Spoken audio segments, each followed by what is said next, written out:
Halo Sobat Sastra, kembali lagi pada podcast Sastra. Podcast yang membahas mengenai topik-topik sastra yang tidak lepas dari karya, isu, dan wacana yang dinarasikan dan berbuah dari suatu karya sastra.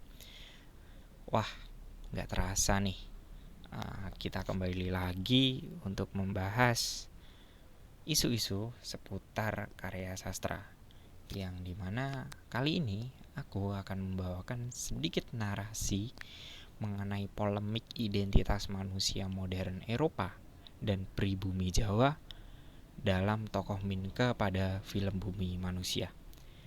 Sebelumnya kita tahu bahwa karya Bumi Manusia merupakan karya yang sangat fenomenal dari seorang penulis yang juga sangat fenomenal, yaitu Pramudia Anantatur, yang kemudian dialihwahanakan dalam bentuk film. Film juga yang sangat menghadirkan dinamika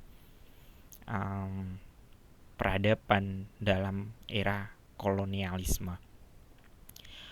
Ada satu adegan menarik menurut saya yang sangat mengguncang pemahaman saya dan batin saya, terlebih sebagai orang Jawa, dalam salah satu adegan film Bumi Manusia.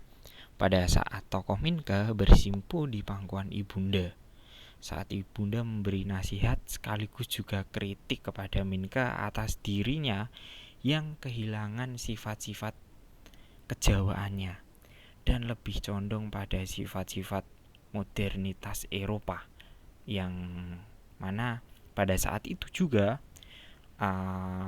tanah Hindia Belanda sedang mengenal kata modern.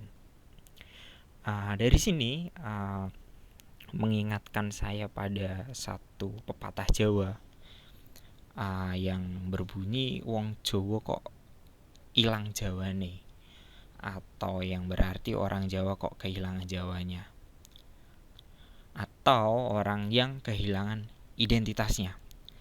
Tetapi satu perlawanan pandangan yang cukup menarik dari Minke ketika Minke berstatement, "Aku ingin menjadi manusia bebas, Bu. Tidak memerintah dan tidak juga diperintah." Kata-kata yang cukup mendalam dan sekaligus menjadi review yang menurut saya sangat sempurna menggambarkan film Bumi Manusia, dan dapat dilihat pula sebagai wujud sebuah peradaban dan pembaruan dalam tubuh bangsa ketika mengenal kata modernisme, sekaligus dengan tetek bengeknya.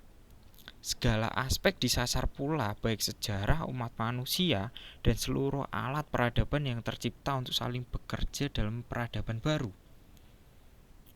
Ketegangan pun tak terelakkan sebagai bentuk identitas yang sudah tertanam lama serta memiliki falsafah yang cukup kuat sebagai pandangan yang adiluhung dalam kehidupan masyarakat Jawa secara khusus.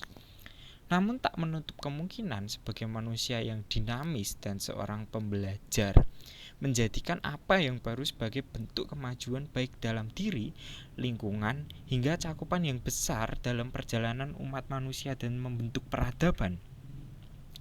Pertentangan ini menjadi sangat menarik antara modernitas Eropa dan pribumi Jawa yang menjadi pertanyaan besar, akankah seperti apa wujud manusia yang baru dan terlahir dari peradaban yang berbagi dalam sebuah gelanggang masa kolonialisme.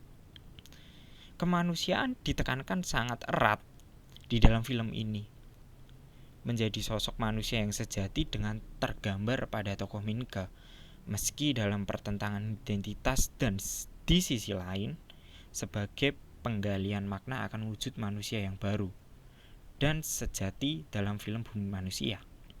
Modernisme yang membawa ilmu empiris sekaligus menjadi tonggak berpikir rasional yang dipandang sebagai wacana kebijaksanaan melalui filosofi terbentur dengan rasa pada pandangan hidup orang Jawa atas etika yang menjadikan peradaban masyarakat Jawa memiliki olah rasa yang menciptakan hierarkis rasa sebagai manusia yang saling menghargai. Pandangan yang saling dielaborasikan oleh kecerdasan Minke dari bias modernisa Barat dan sosok pribumi Jawa yang menjadikan manusia sejati, yang memanusiakan manusia. Itu poin yang paling penting menurut saya dalam film Bumi Manusia ini, yang bukan mengenai ketertindasan, hegemoni, dan kekuasaan yang menjadikan ketidakadilan sebagai bentuk kritik atas realitas yang sedang terjadi pada masa itu, sebagai suatu citra sejarah yang buruk atas sebuah hegemoni kekuasaan. Sekian teman-teman, sedikit review dan pandangan serta narasi singkat yang saya peroleh ketika mencoba menggali mengenai film Bumi Manusia. Terima kasih untuk teman-teman yang sudah mendengarkan dan sampai jumpa.